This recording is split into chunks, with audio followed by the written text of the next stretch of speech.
existe um problema negro, existe um problema branco. Para os brancos, nós somos problema. Nós somos solucionados, nós somos bem centrados. O negro não tem nada a esconder de ninguém. Bueno, gente, vamos ver quem está conosco no programa de hoje. Existe uma pena de morte para os negros e ninguém faz nada. Então, por isso que eu gosto muito dos versos do Jair Campos, quando ele diz: operário do canto me apresento, sem marcas ou cicatriz, mãos limpas, aberto o peito e mostro o documento, a palavra de acordo com o pensamento. Há um som de búzios no mar do meu canto, mas só canto quando eu vejo nos olhos dos meus irmãos a esperança. É esta esperança que me move. Há mais de 50 anos, quando fundamos o Grupo Palmares, aqui no Rio Grande do Sul, enfrentando a ditadura, para contar a verdadeira história do negro brasileiro.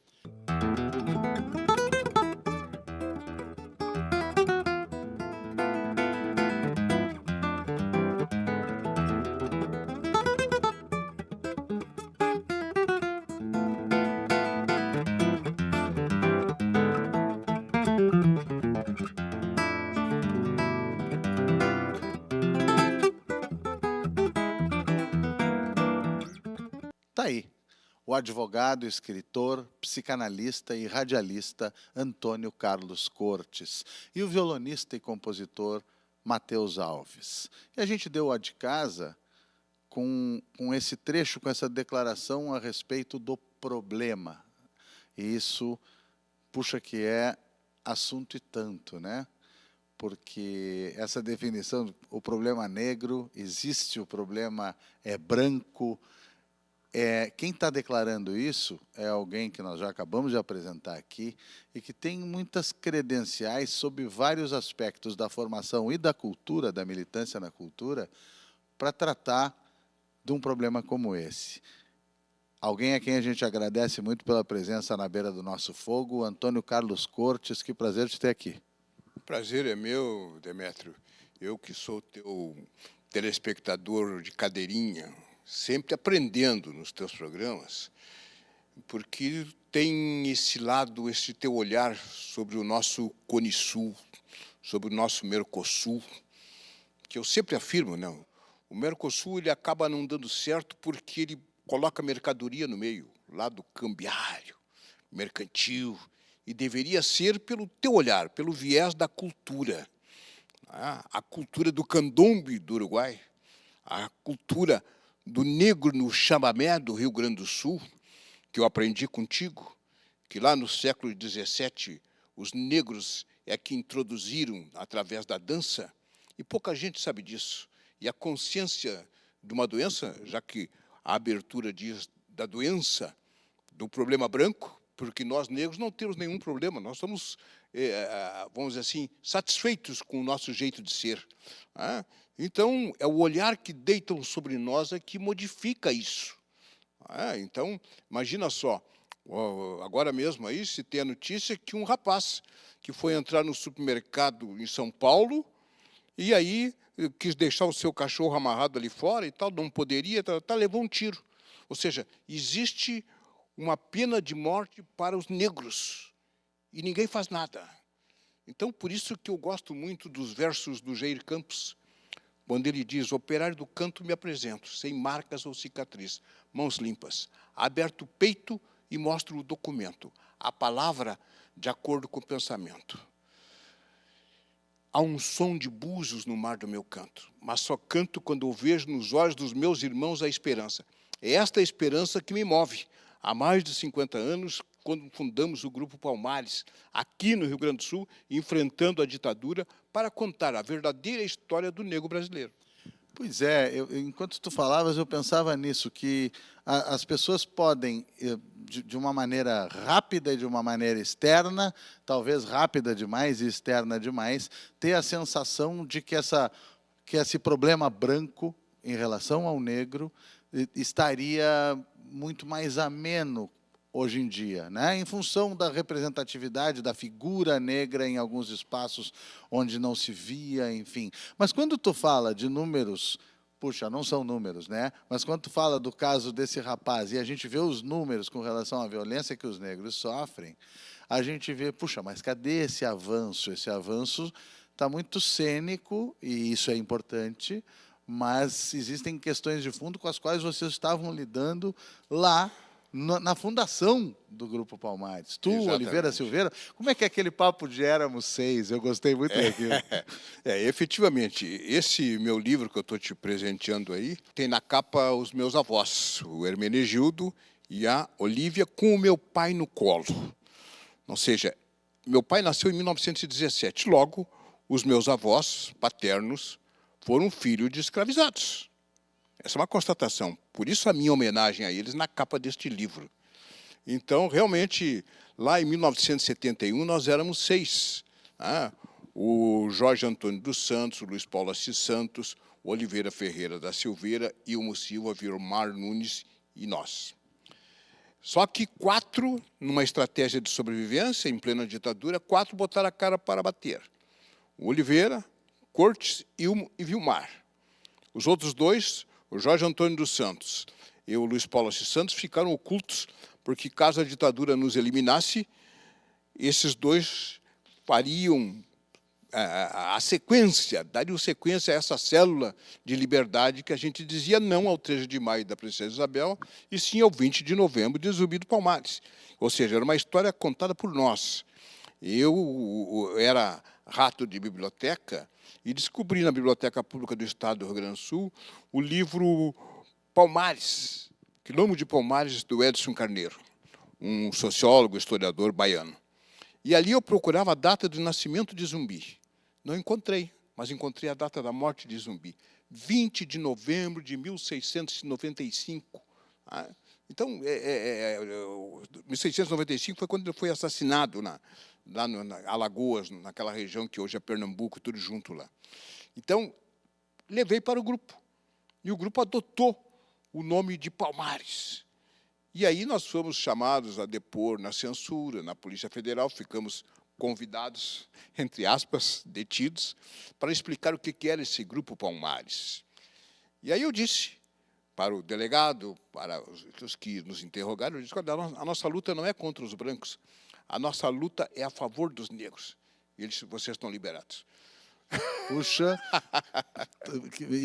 na verdade, além da tua capacidade de te comunicar com clareza, com dignidade, afinal de contas, tu disseste o que de fato era o projeto, mas, ao mesmo tempo, tu tiveste sorte, porque nós estamos falando em 1971 e o nível de violência de Estado naquele momento era tal que tu poderia pegar alguém que absolutamente não entendesse isso como uma provocação, e ter se criado mais um problema a partir disso. Havia muita coragem numa movimentação como essa, ainda há, é claro que sim, mas acho que a gente, falando de 71, a gente tem uma ideia do momento mais cru, mais duro da ditadura civil e militar. Tu, estudante de Direito, nessa altura? Eu era estudante de Direito, exatamente, né? E foi o professor José Antônio Pereira, professor de Direito Previdenciário, Direito Trabalhista, que me passou a instrução. Ele tratava todos os seus alunos de doutor. Um dia ele chegou em aula e disse, eu era o único aluno negro naquela turma ali. Ele disse, sabe, doutor Cortes, que a Lei Áurea tinha só 2 artigos? Artigo 1º, está abolida a escravidão no Brasil. Artigo 2º, revoga-se as disposições em contrário. Não tinha uma justificativa do que seria feito com aqueles milhões de negros que, até então, o que seria feito com eles no dia 14 de maio. 13 de maio, abolição. Mas, e o dia 14? Foram jogados na Rua da Amargura, rotulados de bandidos, de vagabundos. Né? Aquilo que o sociólogo Clóvis Moura dizia, como é que o negro, de excelente escravo, passou a ser mau cidadão no outro dia? E quem é que construiu o chão dessa terra com o suor do seu rosto, com o seu sangue? Foram esses negros. A cultura brasileira, no sentido amplo, está calcada lá na cana-de-açúcar, no linho de cânhamo, no plantio do café, do algodão. Era ali, a economia brasileira estava ali. Então, não poderiam ser jogados como os estertores. Então, até nesses dias, quando eu trago à colação esse assassinato, ele se leva a isso. Eu fui professor na academia de polícia e perguntava aos meus alunos, depois de uma aula lá, qual é a hierarquia que vocês observam ali? Tinha junto com a Brigada Militar ali, aquele período. E eles diziam, tem o o coronel, depois veio o tenente, o capitão, e depois, quando chegava do cabo e o soldado, e depois? Depois não tem mais ninguém. Como que não? É o inverso da pirâmide. O cidadão brasileiro está em primeiro lugar, depois vem o resto. É o exercício da cidadania.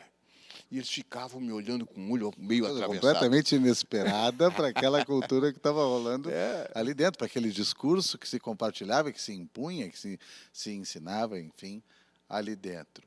Tu nos mostraste aqui essa história do Grupo Palmares e tu tens outros títulos de obras tuas, né?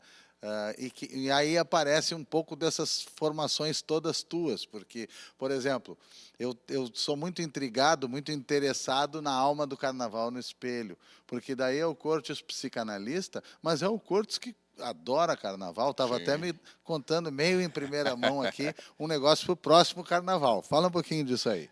Efetivamente, a Portela vem homenageando em 2026, contando a lenda de Negrinho do Pastoreio e Príncipe Custódio, que foi um dos introdutores do batuque no Rio Grande do Sul.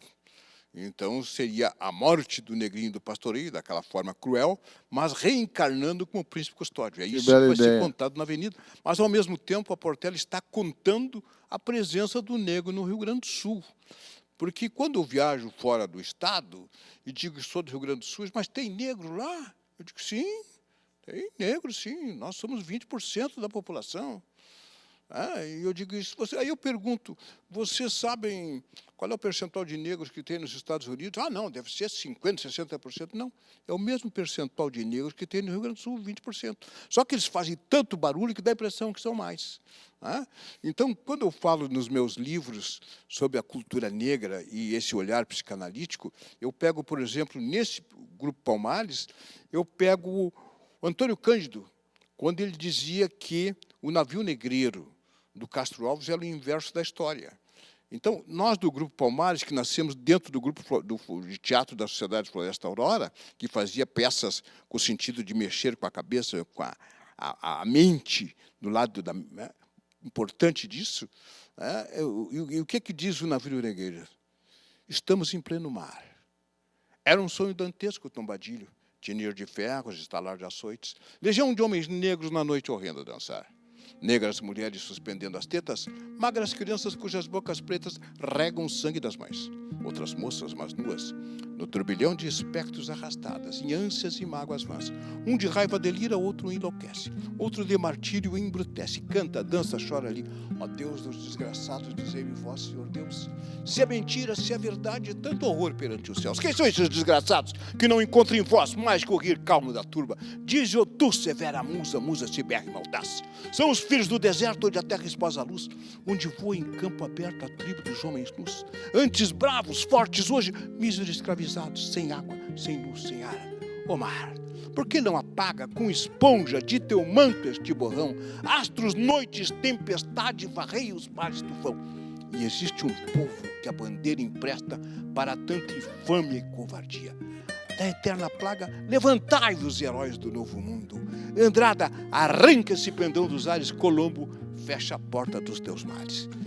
O Antônio Cândido, o maior intelectual brasileiro de todos os tempos, a mim, captou exatamente aquilo que Castro Alves escreveu, contando no navio negreiro, o resumo que eu fiz aqui, para não ocupar o tempo todo do programa, o resumo que eu fiz aqui. Essa é a realidade. E entra o lado psicanalítico aí, com muita perfeição, essa costura que se faz. Pois é, aí também, já que a gente fala num cara de múltiplas atuações e de múltipla formação também, de múltiplos caminhos, aí também eu acho que apareceu o radialista. Apesar de que, enfim, quantos radialistas dizem de uma maneira tão bonita um poema, não é uma coisa necessariamente vinculada, mas tu tem essa tem gente que diz que o microfone, que o rádio, que a TV também são uma cachaça, aquela velha história, né? É uma cachaça, é um atrativo. Tu tem essa cachaça da latinha, não? Olha, eu penso que sim, né? São mais de 50 anos de rádio, um programa que eu apresentei na Rádio Princesa, que era do Grupo Jornal do Comércio, e depois, tempo maior, o Farroupilha Escola de Samba, dentro do grupo da RBS, ali na época, aquele programa era um quilombo, né? Mas esse lado, vamos dizer assim, que tu menciona, que tu bem cita, vem do grupo de teatro pastoral, onde eu fui ator. Nós fizemos a peça Orfeu da Conceição do Vinícius de Moraes no Teatro São Pedro, lá em 1959. Imagina só, conseguimos a licença do direito autoral do Vinícius de Moraes e lotamos o Teatro São Pedro por uma temporada com um elenco totalmente de negros e negras. A peça do Orfeu da Conceição, o Orfeu do Carnaval, do Vinícius de Moraes, ela é uma aula de negritude, com aquela inteligência do Vinícius de Moraes, onde tem o lado musical, mas mostrando também o Orfeu. E eu fazia o quê ali no Orfeu? Eu interpretava o Corifeu. O Corifeu é o que contava o resumo, se fosse um livro, o prefácio, né, do que seria apresentado. Então, eu entrava no palco da direita para a esquerda, calmamente olhando para o fundo do Teatro São Pedro, e dizia assim, são demais os perigos desta vida para quem tem paixão, principalmente quando a lua surge no céu e se deixa estar como esquecida. E se ao luar que atua desvairado vem se unir uma música qualquer, é preciso ter cuidado, porque deve andar por perto uma mulher tão linda como a própria lua, tão cheia de pudor que vive nua. Então, esse era o resumo, e depois ia se sucedendo. Né? Então, esses 4 que saíram na fundação do Grupo Palmares, 3 eram oriundos do grupo de teatro da Sociedade Floresta Aurora. O Jorge Antônio dos Santos, o Vilmar Nunes e eu. Mas nós saímos de dentro da sociedade para não criar problemas para a diretoria da época. O que a gente estava fazendo era algo realmente contra a ditadura. Então, nós saímos e nos reuníamos na Rua da Praia, onde hoje é a Esquina Democrática, à meia-noite, notadamente aos sábados, quando cada um saía das casas das namoradas, e a gente se encontrava ali, eu assistia filme da meia-noite, que era a novidade dos cinemas no centro da época, Vitória, Imperial, Guarani, Cacique. E aí, aqueles 4 ali, eu comecei a fomentar dessa coisa do livro do Grupo Palmares. E ali, depois fizemos uma reunião na casa do sogro do professor Oliveira Ferreira da Silveira, na rua Tomás Flores, 303, no Bonfim. Foi mais formal a reunião.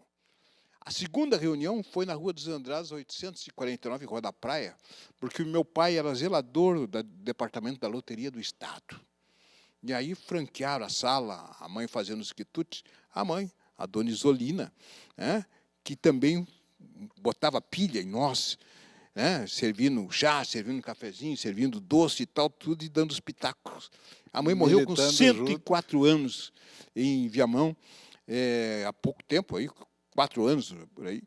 E a mãe, rezadeira, benzedeira, que até foi homenageada no disco dos Atávicos como a benzedura, contando que as pessoas... Ela benzeu a 3ª e 4ª geração em Viamão, e foi homenageada na Câmara de Vereadores, onde eu também sou cidadão emérito de Viamão pela Câmara de Vereadores, e agora tenho a honra de divulgar aqui em primeira mão no teu programa, eu fui escolhido patrono da Feira do Livro, da 19ª Feira do Livro de Viamão.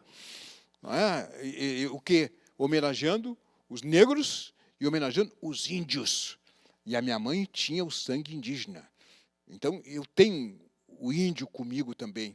E Viamão está buscando isso, porque Viamão antes era chamado, antigamente se chamava os capelistas, que depois setembrinos, em função da Revolução Farroupilha, setembro, 20 de novembro, 20 de setembro.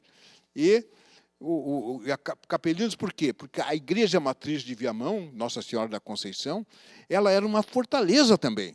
Se fosse atacado com as paredes com meio metro de largura, era uma proteção. Então, ali existia uma capela originalmente. E hoje tem, e depois construíram, é o segundo templo mais antigo do Rio Grande do Sul. O primeiro é a matriz de São Pedro, lá em Rio Grande.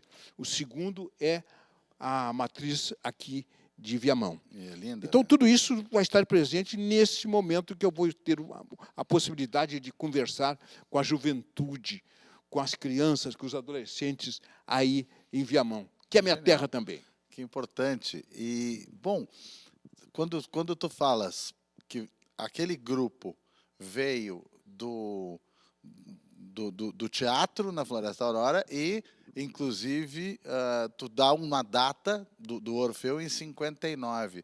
Quer dizer, essa eclosão desse movimento que se torna mais conhecido, que enfrenta toda aquela repressão em 71, já estamos falando de uma gurizada que estava junta e amiga e pensando junta há 15 anos. Era um grupo de universitário, né? E todo universitário ele é um rebelde, né? Ele é um rebelde. Dentro da própria sociedade Floresta Aurora, nós não éramos o Grêmio Porto Alegre, que tem 37 correntes, mas nós tínhamos algumas correntes internas do Floresta Aurora, mas era tudo do bem. Por exemplo, tinha a corrente dos rebeldes, tinha a turma do teatro e tal, tudo. Então, tudo isso a gente convivia com enorme satisfação, porque, veja bem, a sociedade Floresta Aurora é a sociedade negra mais antiga do Brasil. Que tu presidiste, né? Eu Vamos falar presidi disso aos também. 26 anos, de 77 a 79. Ela foi fundada em 31 de dezembro de 1872, ou seja, 16 anos antes da abolição da escravatura. Então, vejam bem, e foi construída por quê? Para construir túmulos, dar um enterro digno àqueles ex-escravizados que morriam sem ter uma assistência e dar uma dignidade para a família.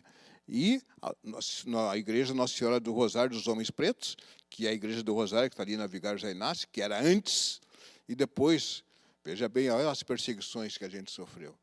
Dom João Becker, que era o bispo da época, mandou destruir aquela igreja. Não quero nada de negros aqui. Aí, depois construíram essa igreja que ali está, Nossa Senhora do Rosário. Por isso, por uma questão de onde estão enterrados os nossos umbigos, está ali, a frequência de negros na igreja do Rosário é muito grande. E eu nasci aonde? Eu nasci na colônia africana, ali na Vicente da Fontoura 2139.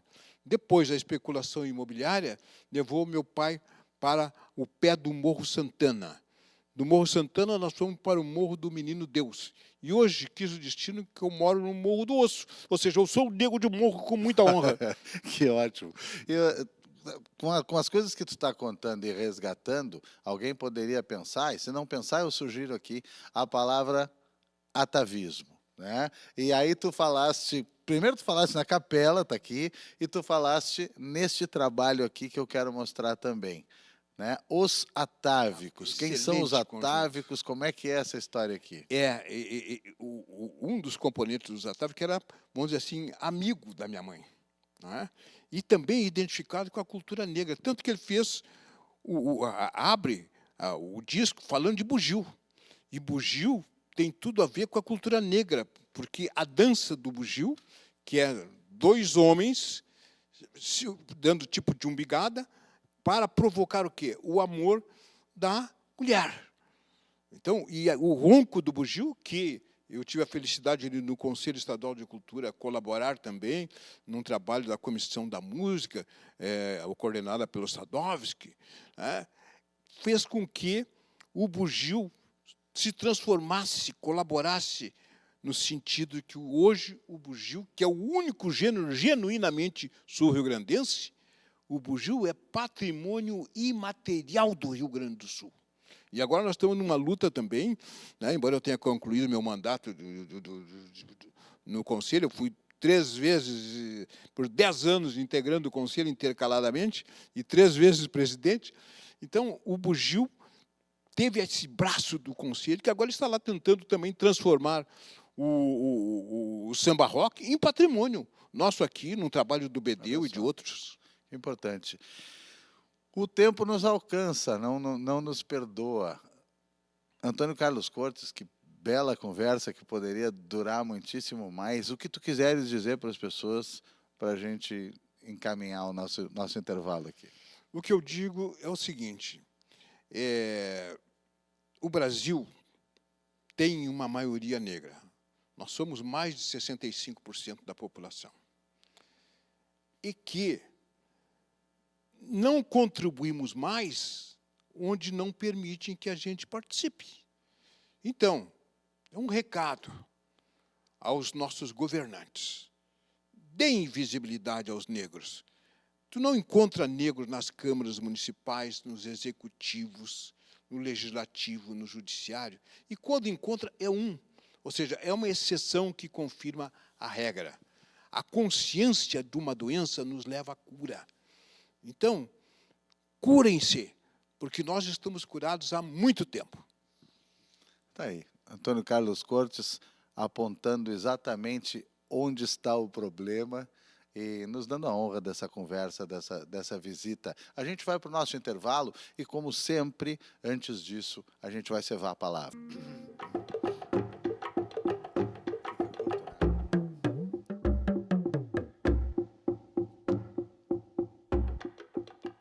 Sou a palavra cacimba para a sede de todo mundo, e tenho assim minha alma, água limpa e céu no fundo. Já fui remo, fui enxada e pedra de construção, trilho de estrada de ferro, lavoura, semente, grão. Já fui a palavra canga, sou hoje a palavra basta, e vou refugando a manga num atropelo de aspa.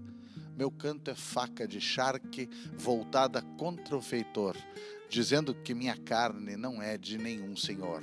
Sou o samba das escolas em todos os carnavais, sou o samba da cidade e lá dos confins rurais, sou Quicumbi e Moçambique no compasso do tambor, sou um toque de batuque em casa Jejenagô, sou a bombacha de santo, sou o churrasco de Ogum. Entre os filhos desta terra, naturalmente sou um. Sou o trabalho e a luta, suor e sangue de quem nas entranhas desta terra nutre raízes também.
A gente está numa época do ano em que tem um conceito que aparece com muita força no discurso de muita gente, que é o conceito da pureza, do puro. Épocas muito cívicas, muito ufanistas, costumam trazer na cincha, nos tentos, essa ideia de pureza, de coisas puras. E nós, no Canto Sul da Terra, contrariamos isso com uma alegria enorme. Não faz parte da nossa inteligência nem da nossa sensibilidade esse papo de puro. Num mundo mestiço, num sul da terra mestiço, num país mestiço, num Rio Grande do Sul mestiço, mestiço por tantas razões históricas. Hoje a gente pode colocar uma sublinhada porque é necessário sublinhá-la, que é a da imigração. Enfim, somos alegremente mestiços. Bem-vindo, mestiço Matheus Alves. Obrigado, Demétrio. Obrigado a todos os espectadores. Bom, uma alegria estar aqui trazendo este álbum, né? Terceiro álbum solo meu de violão. E conforme eu te disse, né? Esse é o álbum solo mesmo, que só tem violão, né? Eu que já tenho uma trajetória com outros grupos, Instrumental Picumã, outras formações, agora trazer a minha obra, né? Minhas composições somente com violão solo, para mim é uma grande honra estar trazendo aqui nesse espaço. É legal a gente que é tão bilíngue aqui, né? Por razões do que a gente curte, do que a gente quer mostrar. A gente está tanto às voltas com o espanhol sempre, e o solo é sozinho, né? Exato. E aí o cara diz, pô, cadê meus amadrinhadores? Não estranha um pouquinho? Não, eu acho que é um pouco da história do violão, né? Do próprio violão latino-americano, né? Ter essa escola desde dos grandes mestres, né, os concertistas, e é claro o nosso mestre maior aqui, o Lucianel, né, que chegou solo aqui, né, e enfim, foi um divisor de águas na história do violão aqui do Rio Grande do Sul, né, então, e sempre tocando praticamente solo, né, então eu acho que, como eu disse, para mim é uma honra e também um desafio, né, trazer um pouco algumas composições que contam nos arranjos originais com outros instrumentos, né, trazer todos eles somente para o violão. Pois é, quando tu falas nesse tipo de violão que tu está mostrando, nessas possibilidades que tu está mostrando, eu lembro do teu trabalho de docente, mas um docente através de produtos teus que demonstram possibilidades do violão, possibilidades outras, inclusive. Por exemplo, algo que tu te dedicaste que eu achei muito interessante, que é ensinar as pessoas a tirar uma música de ouvido. Porque isso parece uma coisa que tu nasceu sabendo ou não. Não. Parei que tem um caminho para tirar uma música de ouvido. E aí tu tens trabalhos sobre ritmos, tu tem trabalhos sobre violão regional, até um disco sobre violão regional. Fala um pouco dessa tua vocação de mostrar o carreiro das pacas, porque tem gente que guarda para si, né? Eu ainda venho de uma época, não sou tão, enfim, já peguei essa transição do início da internet, né? Mas o início mesmo, quando os próprios violonistas gaúchos, né? Hoje, os grandes mestres dos festivais que gravavam, participavam das gravações, né? Como o Luiz Cardoso, o Marcelo Caminha, o próprio Lúcio, a gente não existia material na internet, né? Para te aprender com eles, ou tu tinha que fazer aulas com eles, ou ver eles ao vivo. Não existia vídeos, YouTube, o que temos hoje, Instagram, Facebook, né? E eu acho que isso foi um desafio, né, para minha época, pois tu tinha que escutar, né? Não tinha material, né? E hoje a gente a gente tem acesso até materiais do folclore argentino, do violão latino-americano, né? A gente consegue ver esses músicos tocando, né?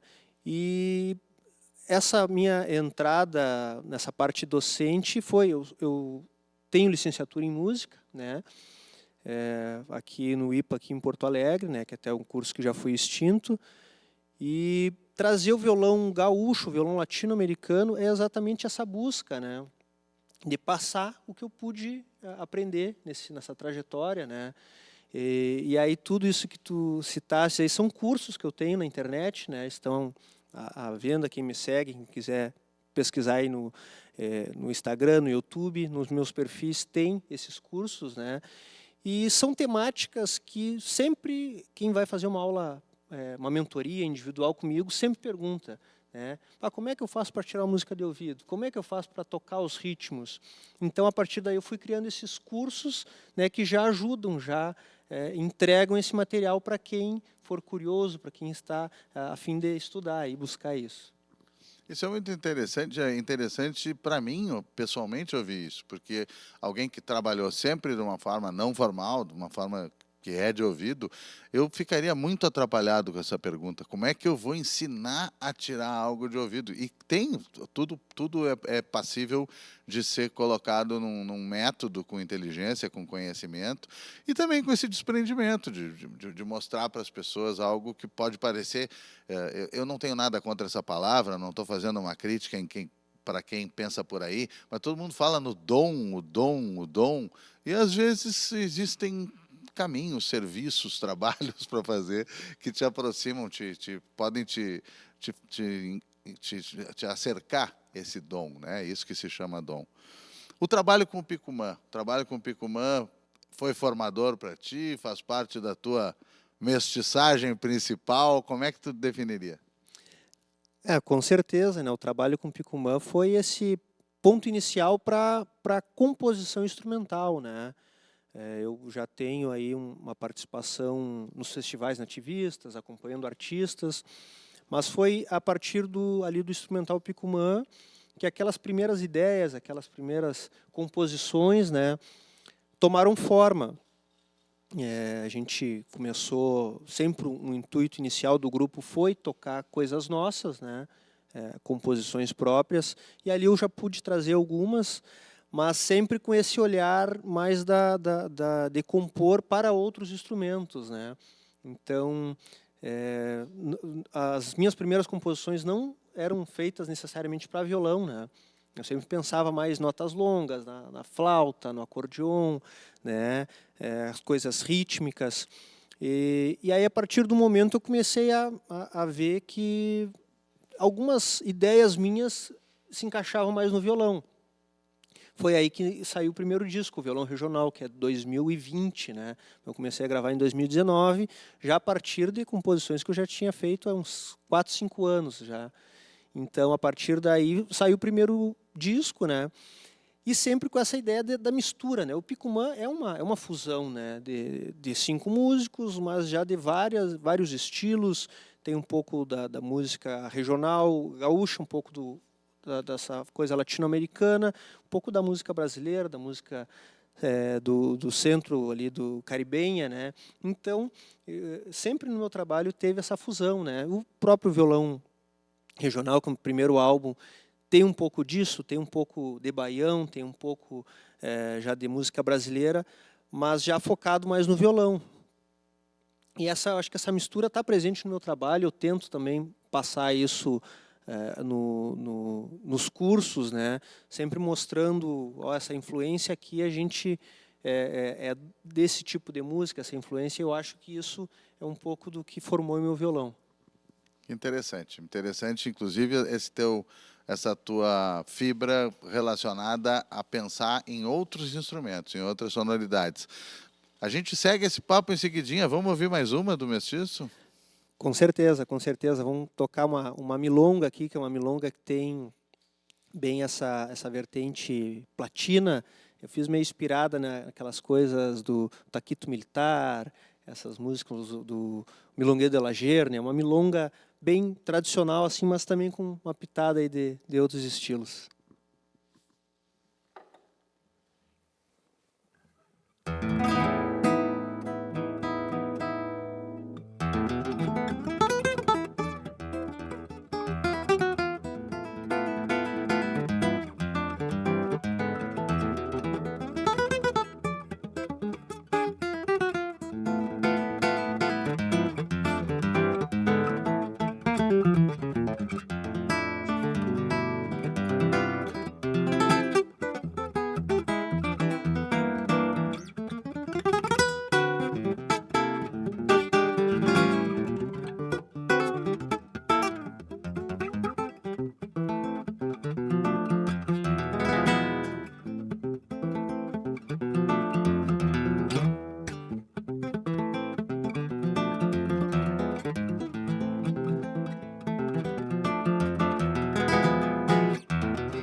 beleza.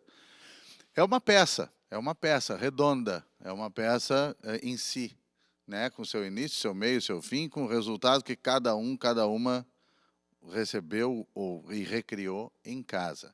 Então, uma coisa que absolutamente não tem sentido é tentar carnear uma obra de arte e dizer esse pedacinho, aquele lugarzinho, não funciona, parece gincana, quer ver o que eu ouvi, né? Mas algumas coisas eu me sinto obrigado a te comentar. Quando a gente fala na própria ideia do mestiço, do híbrido, da mistura, essa mistura vai ser ao ponto da uma homogeneidade tão grande que vai chegar num tom só. Imaginem tintas, está misturando tintas. Pode-se chegar num tom só, de tanta mistura, de tanto mexer. Mas também pode-se fazer aquela mistura em que aparece muito claramente coisas que estão formando aquilo ali, né? Fica aquela coisa matizada com vários tons visíveis ali dentro. Assim é que praticamente tu citas o taquito na entrada, né? O taquito militar, e depois tu vai para uns lugares bem inesperados e já de cara tu dá um jeito de chorinho, de choro, num fraseado ali, num bordão, né? Tu gosta de fazer dessa forma, de que tu faça um pouco como esse cenário aqui, né? Tem um monte de coisas fazendo um todo, mas cada coisa é visível. Exatamente, eu acho que é um pouco dessa, como eu disse, dessa informação que a gente recebe hoje em dia, né? A gente pode escutar músicas de vários estilos, né? Como hoje o pessoal é muito acostumado, faz uma playlist, né? Fica tocando tudo. E eu acho que a minha formação se deu dessa forma, né? Eu sempre escutei muita música, sempre minha raiz foi a música regional, a música latino-americana, né? Mas eu gosto de ter essas pitadas de outros lugares, né? Que eu acho que a música proporciona isso, uma viagem, né? Uma viagem onde tu pode visitar um pouquinho de cada lugar aí e retornar ali para aqui, para nossa região, né? E isso eu sempre busco fazer com a música. Pois é, por outro lado, eu estou pensando num papo muito legal que a gente teve com o Christian Esperandir há pouco tempo, em que ele dizia o quão influenciado, ele pianista, com grande formação, era, ainda assim, pelos violões gaúchos, pelo violão gaúcho. Ele se sentia muito influenciado naquele fraseado, naquele virtuosismo.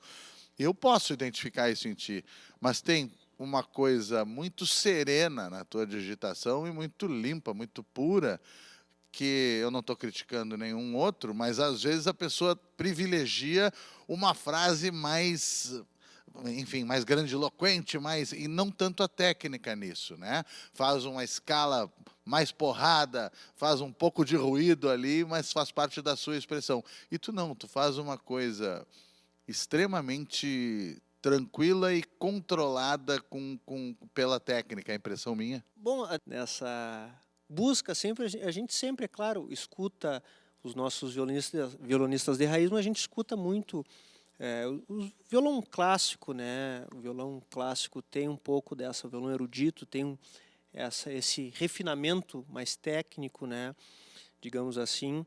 E também uma coisa que faz parte da minha vivência é a gravação. Eu nesses 20 anos de carreira, talvez a partir de uns 15 anos, sempre no estúdio, né?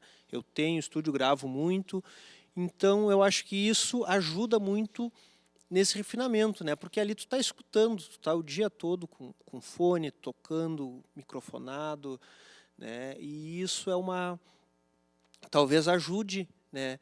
Nessa, né, que para mim é uma autocrítica, né, aquela coisa de tu escutar e tu ver, tem uma coisinha ali, vamos fazer mais uma. E a gravação se dá dessa forma, né? Eu fiz a gravação lá com quem fez a captação foi o Luciano Maia, né, num estúdio novo, parceria dele com o Yamandu Costa aqui em Porto Alegre. E é sempre isso, esse take tá bom, mas vamos fazer mais um, né? Porque ficou uma coisinha, ficou um detalhezinho. Então eu acho que isso enfim, é uma forma de pensar, né? A gente às vezes tem já um resultado bom, mas sempre está buscando algo acima, né? A impressão que tu passa tocando é de um cara que está lá na beira do fogo em São Gabriel, né? Lá no início dessa história toda. Por falar nisso, tu tem um trabalho, tem um registro que foi dos teus 20 anos de trabalho. Fala um pouquinho disso, do que tu te vier à cabeça sobre trajetória, sobre caminhada. Assim. Bom, eu acho que meu ambiente formador foram os festivais nativistas, né? E até o pontapé inicial para tudo foi quando eu descobri uma caixa de fita cassete do meu pai, ali com nem eram os festivais inteiros, eram coletâneas, né? As campeões daquele ano, de cada ano, Tertúlia, Califórnia, Cochilha, e a partir dali eu comecei a gostar, comecei a escutar, e enfim, aí a gente vai todo ali o final dos anos 90, início dos anos 2000, comecei a acompanhar festival, depois comecei a participar, né? E eu acredito que seja assim até hoje eu participo de festival, né? Componho, gravo muito, tanto músicas minhas como de outros compositores. Mas eu acho que a partir, como eu falei, do instrumental Picumã, que se abriu essa nova fase aí da música instrumental, de começar a compor. E esse álbum de 20 anos foi algo assim que eu acho que é meio que uma marca, né, que a gente tem que colocar, mas eu já fiz algo com as composições mais novas. Aqui fiz um formato de trio junto com o Bruno Coelho e o Marcelinho Caminha, né? E foi um projeto que foi agraciado lá com a lei Paulo Gustavo, do município de São Gabriel, né, que possibilitou fazer esse registro. Da mesma forma que esse álbum, né, o Mestiço, que também é através da lei Aldir Blanc, lá de São Gabriel, e junto desse álbum, agora o Mestiço, vai sair um songbook, né, com ali uma primeira parte falando sobre os ritmos regionais, falando sobre, assim, trazer uma breve história de cada ritmo, que eu já tenho nas minhas pesquisas, e a segunda parte trazendo a transcrição dessas composições em tablatura e partitura. Aí, isso junta, enfim, junta vários serviços que tu te propuseste a fazer, né? E que estão na tua trajetória. Estão lá, enfim, nos cursos que tu dás, no teu trabalho com outros artistas e no teu trabalho solo. Recém-lançado, coisa de agora, né? Esse Mestiço que está começando a sua trajetória.